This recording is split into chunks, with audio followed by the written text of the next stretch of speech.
Из так называемых учебных лагерей, расположенных в Восточном Туркестане, продолжают поступать известия о смерти узников. По сообщениям радио «Свободная Азия», жители поселка Мукам города Турфан, 40-летний Абдурахим Аблиз, 50-летний Энвер Зиявудун и 80-летний Томюр Пасар, а также 40-летний Юнус Кари и двое молодых уйгуров в возрасте от 25 до 30 лет из кашгарского поселка Докусташ были убиты в одном из лагерей перевоспитания. В сообщении указывается, что тела некоторых из мучеников не были переданы родным. Что касается тех, кому был разрешен доступ, то семьям показали только их лица, после чего они были похоронены в сопровождении полиции и 10-15 человек, которым позволили присутствовать на похоронной церемонии.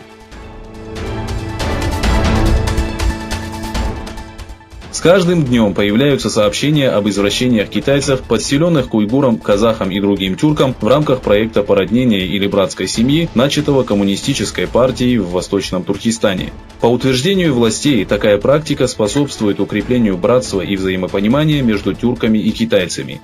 В то время как мужчины находятся в заключении в лагерях перевоспитания, оставшиеся в домах женщины, дети и старики вынуждены жить вместе с китайцами и молчаливо терпеть все их выходки.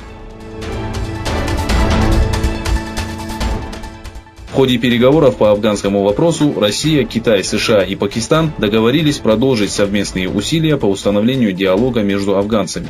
Министерство иностранных дел России сообщило, что 25 октября была принята совместная декларация, согласно которой следующие переговоры пройдут в столице Китая.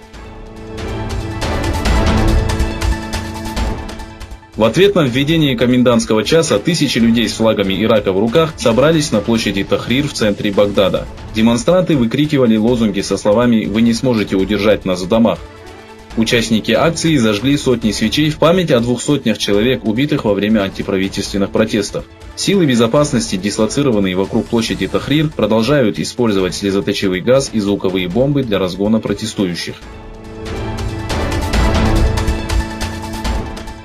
Помощник главы Еврокомиссии Марас Севкович заявил, что Евросоюз, Россия и Украина не смогли достичь консенсуса в переговорах по контракту о поставках природного газа после 2019 года.